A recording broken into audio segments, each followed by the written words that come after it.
from the University of South Africa. She also has a master's degree in tertiary education management from the University of Melbourne in Australia. She has held ministerial positions, as I said, from 1994 to 1999. She's trying to stop me now. And from 1999 to 2004, she served as Minister of Agriculture and Land Affairs. From 2004 to 2006, she continued as Minister of Agriculture and Land Affairs before she went to be Minister of Public Works. Now, there are other areas. I think she says it's okay, it's fine. But I want to say now, they've written this thing for me from the office, her office, the PA. I just want to talk about the Toko I know.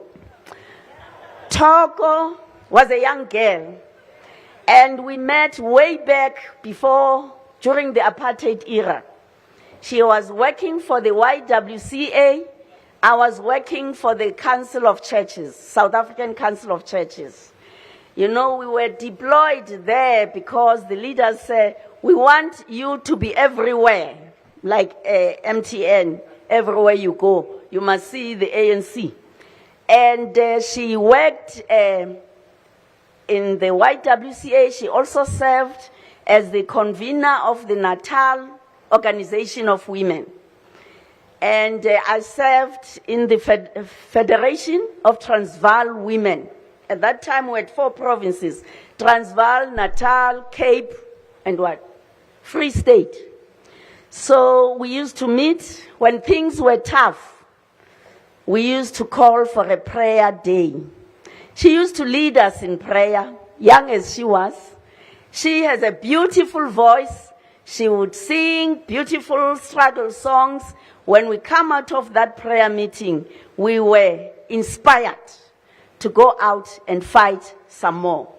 So she then came to Parliament in 1994, became Deputy Minister of Agriculture. After a short while, she got married. In my province is the Eastern Cape, somewhere in East London, the London in the East. You know the big London there. But we have the London in the East. She married there. And we attended, you know, those days, there were no women ministers. It was a miracle.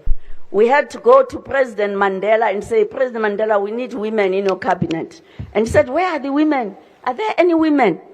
We were sent by our leaders, Winnie Mandela, Albertina Sisulu, and Freni Chinwala.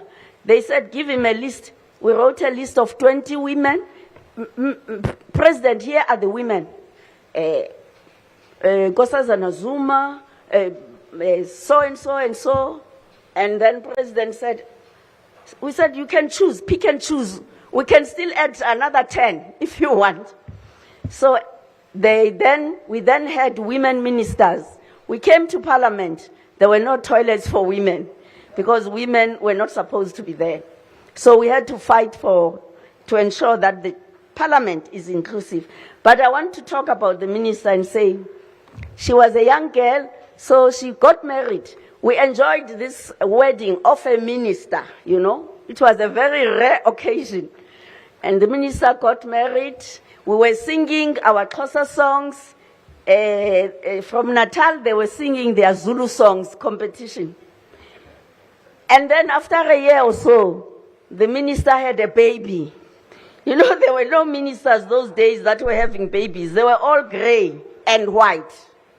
Now, South Africans are full of humor. So they said, Minister Didiza, Togo Didiza, the minister that can deliver. Thank you very much, Minister.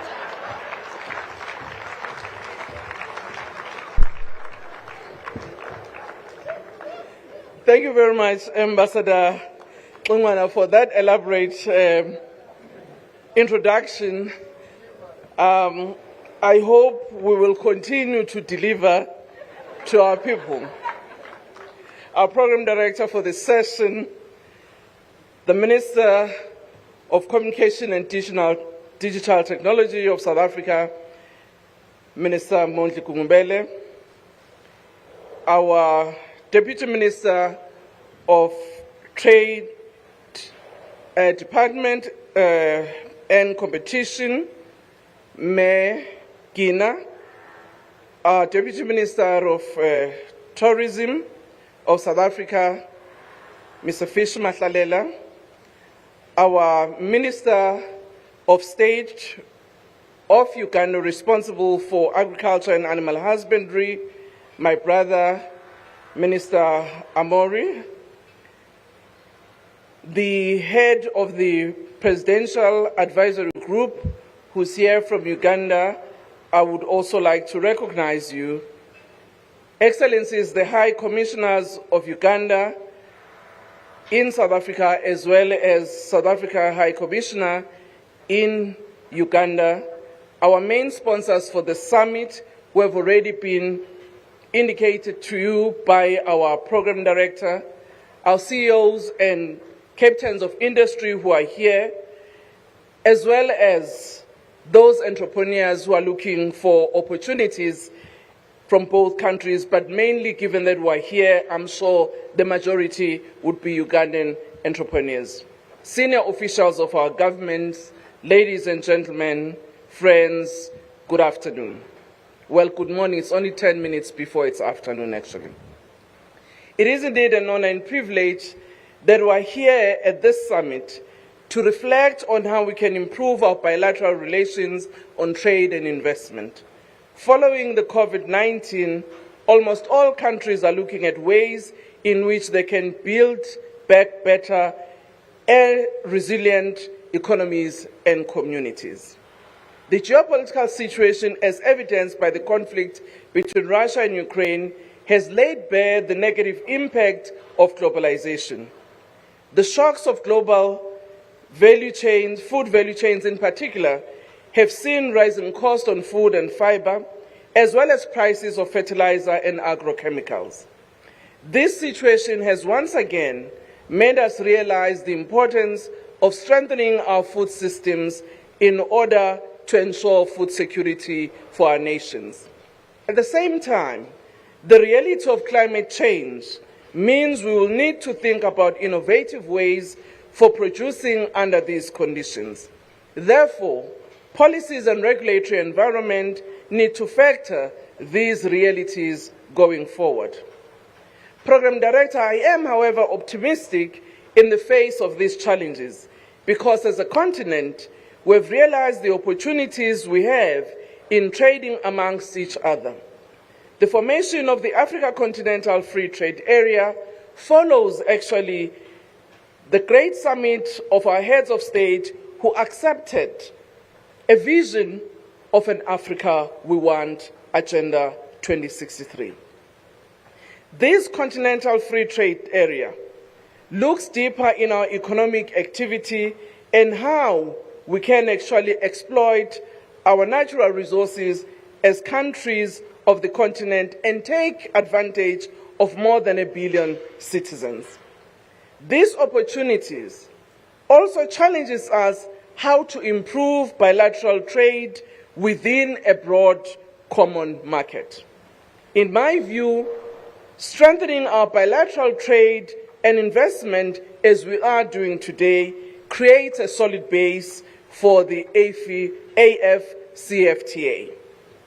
In February 23, during the state visit of President Museveni in South Africa, we held our inaugural business forum as a platform for engagement by our business people and government in order to explore trade and investment opportunities among our countries. At the end of this business forum, President Ramaphosa committed to support Uganda and Uganda's private sector in promoting investment here in Uganda, with a focus on agriculture and other key sectors such as ICT, manufacturing, mining, tourism, and others. It is for this reason that at an executive level from South Africa's side, you have got a delegation comprised